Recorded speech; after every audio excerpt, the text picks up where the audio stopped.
Alrighty then. Um,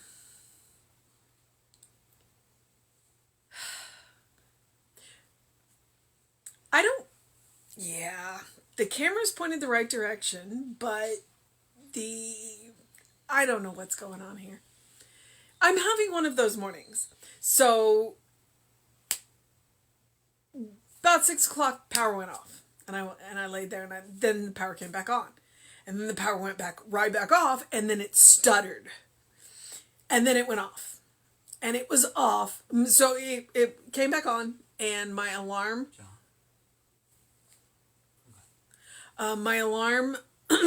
went off. Because yeah, no, my alarm did come off.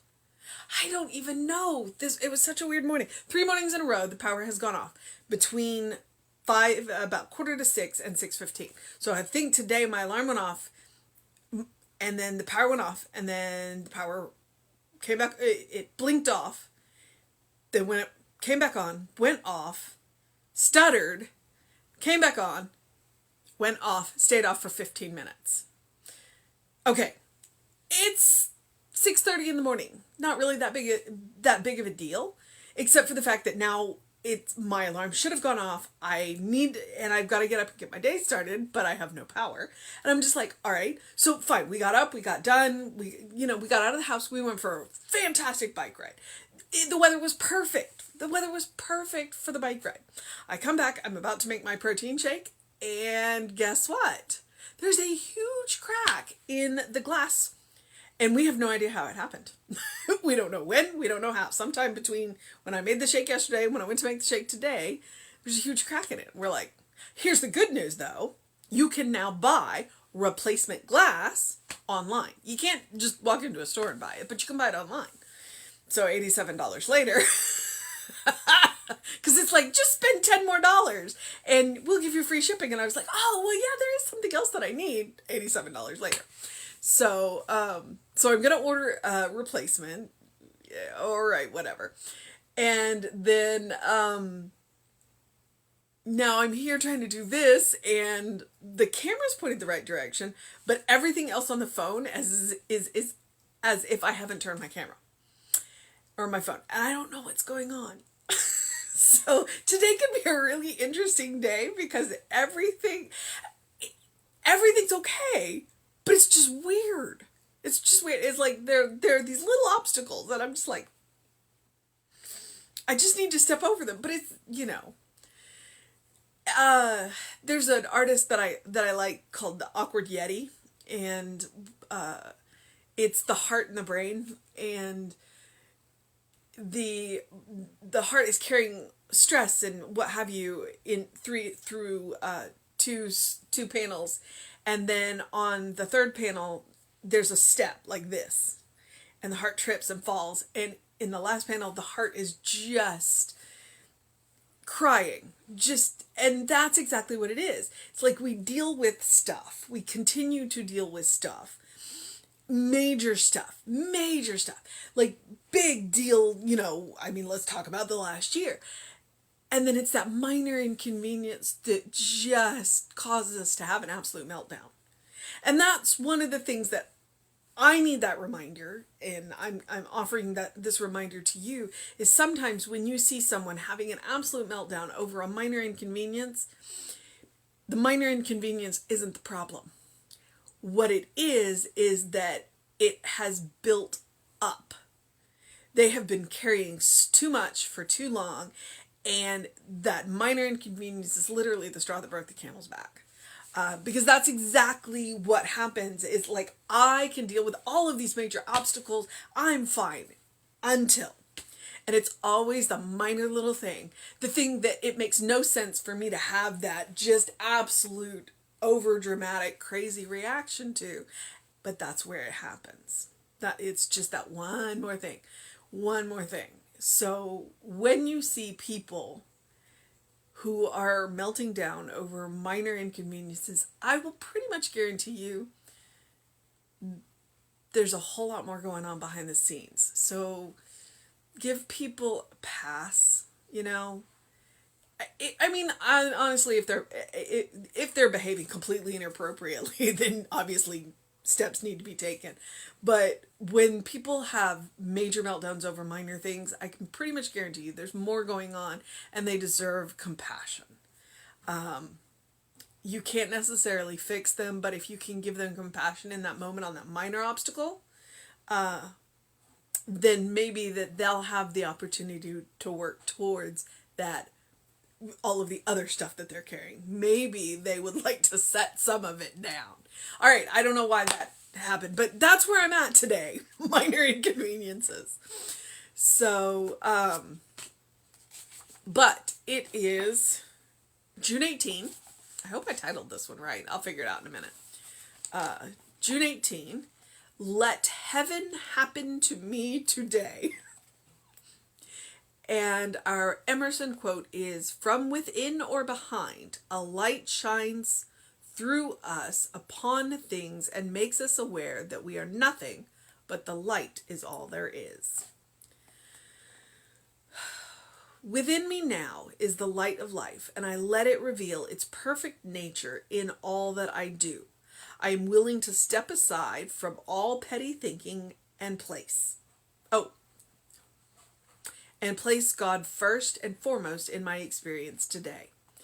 I know that more good is seeking to express through me than I can ever know. All that the Father mind has within me, offering itself to me. Peace is in my environment, prosperity is in my finances, and health rules my body, as I let God dominate my consciousness. It is a great relief to know that I need not work, but merely know the truth and let it happen to me. The allness of spirit includes me and all my world affairs. Heaven is my natural setting, and I appreciate its generosity of beauty, harmony, and order. I give God the freedom to be in me what his mind has chosen to be. Out of the infinite comes all the good I want and need, and it appears now at this time in my life. Through me shines the glory of God, and from me flows the beauty of the Spirit. As I grant full authority to divine mind, I can rest from all labor and watch my affairs operate with ease. I have peace in my soul, rest in my body, and joy in my world. It is a great relief to know that people, things, situations are not dependent upon me, but upon God. I withdraw all claims of personal achievement and give all honor and glory to Christ in me, who doth all the true work. The universe is divinely operated, and all my personal affairs are part of this divine action. Therefore, they are now governed by intelligence, motivated by love, and they prosper. Heaven is mine today. Joyously I greet all men as brothers, for we are all one in the kingdom, one God, one fellowship of man, one universal order, and one heaven in the present. Greater good than this I cannot know, for I am one with my Father. All right. It reminds me of a story that Reverend Jesse tells about a newly minted practitioner. It's possible they were still in practitioner training or they had just graduated. And I'm going to use the word loosely, elder of the church, meaning somebody who, possibly even the one who had taught the newly minted practitioner, was having a health challenge and came to the newly minted practitioner and asked the newly minted practitioner to pray for them. And the newly minted practitioner freaked out, because this is somebody who has been a practitioner for a very long time, is very well known, is known to be a very good practitioner, and they're coming to this newly minted practitioner, and the elder practitioner said, it's not you who's doing the work. I trust who you're going to do the work. And that's what this is about. This is about knowing that anything that we do, the power doesn't have to come from us. In fact, it would probably be a whole lot easier if we didn't try and use the power from us, through us. That's the operative word. We want to let the divine flow through us. We want to think from the place of God. It's like, I'm not treating from me, I'm treating from the God space. That's why we like to call it the high watch or elevated thinking. Simply because most of us were taught that heaven was up here. Heaven is a state of consciousness. Heaven is found right here. But the thinking works. It's like, get up above the clouds. Get up, climb up the mountain where you have a greater view. So the power doesn't come from us, it comes through us. And when you realize that, then the other thing that you can realize is that it is inexhaustible. Because the power is coming through you. You can be exhausted. And that's why you don't want to use your power. You want to use the power through you, not from you. All right. Because the cool thing about using the power through you is it will replenish your own power.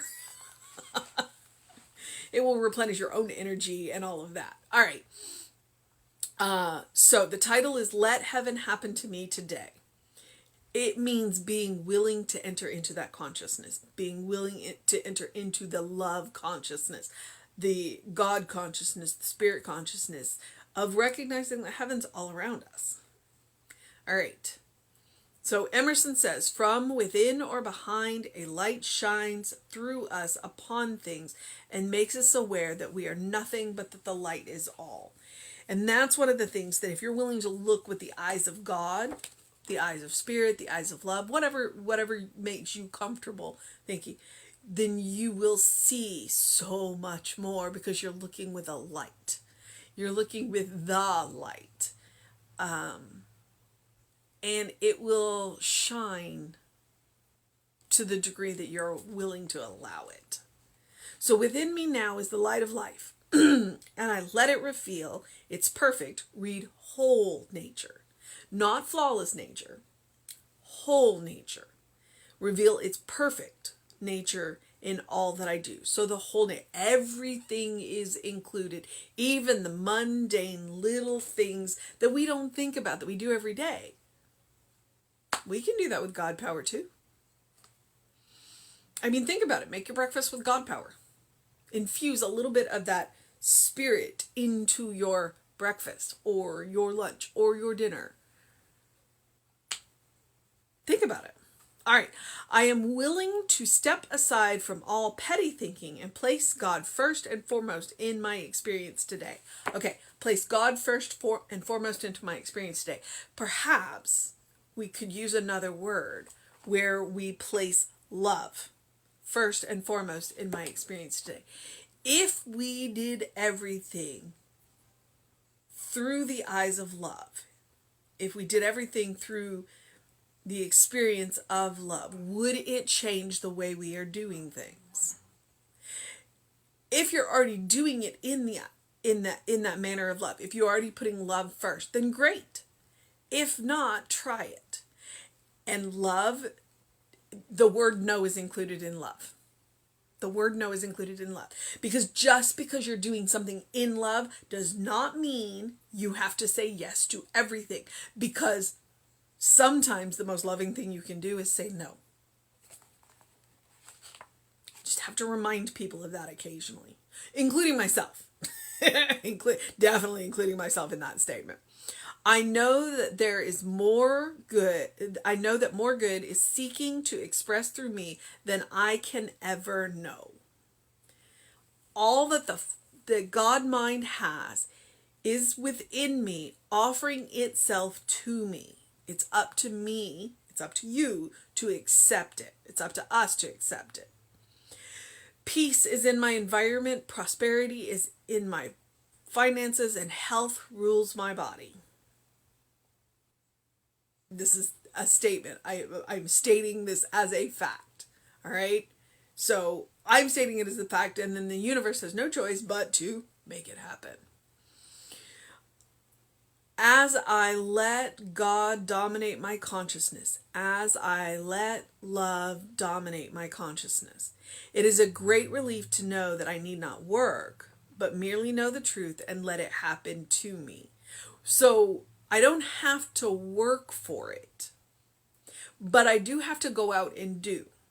So this is not sit on my couch and expect it to come to me. This is to not strain for it. This is to go out and let that small, still voice guide me into the actions and steps that I need to make to get what it is that I desire, but not to work for it, not to force it, not to try and use my power to do this. The allness of spirit includes me, and in all my world of affairs. Heaven is my natural setting, and I appreciate its generosity of beauty, harmony, and order. I appreciate it, which means I'm looking for it. The only way to find heaven is to look and to see the beauty and the harmony and the order and the creativity and all of that around us. We gotta look for it because it's there. And if we're not seeing it, then that means we're not paying attention.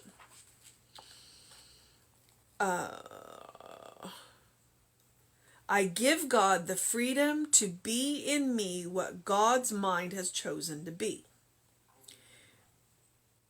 Be authentically who you are. Be authentically who you are. That is the suggestion here.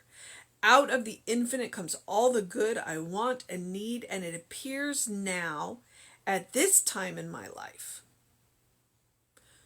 Through me shines the glory of God, and from me flows the beauty of the Spirit. Through you shines the glory of God, and from you flows the beauty of Spirit.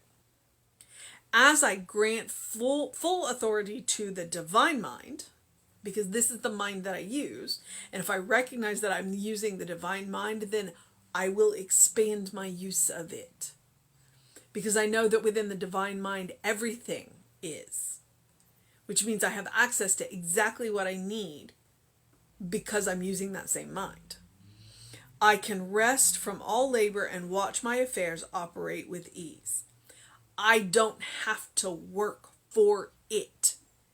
It will come to me because I will be guided to the steps, and the steps that I'm taking, the work that I do will be effortless. I do not have to labor because I'm not using my power. I'm using God's. I'm using spiritual power. I have peace in my soul, rest in my body, and joy in my world. All right, Ernest. It is a great relief to know that people, things, and situations are not dependent upon me, but upon God. When you ask me to pray for you, I'm not the one who's going to do the work. I am going to go to Spirit and say, this is what has been asked of me. But it's not asked of me, it is truly asked of you. It is merely me adding my voice to. I don't have any more responsibility other than to add my impression to the law. I withdraw all claims of personal achievement, and which means I'm letting go of ego, and give all honor and glory to the Christ in me who does all the true work. I'm not the one doing the work. I am the one shaping the work, but I'm not the one doing the work. I am shaping the power. But the power is coming through me to do, not from me, through me. The universe is divinely operated, and all my personal affairs are part of this divine action. Think about that for a minute. Divine action.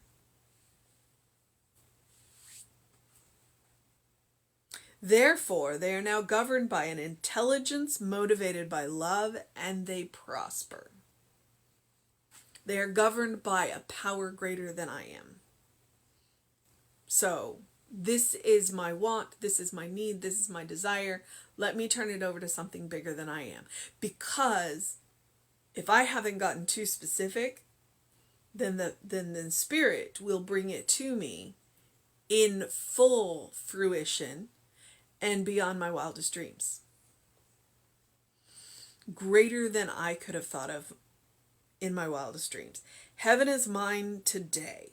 Joyously I greet all people as siblings, for we are all one in the kingdom. One God, one fellowship of people, one universal order, and one heaven in the present. Greater good than this I cannot know, for I am one with the Spirit. All right, beloveds. That is June 19th. And the mission today is to let heaven happen to us. How does that happen? How do we let heaven happen to us? The first thing we do is we recognize that the power that we need to do whatever it is that we need to do is coming from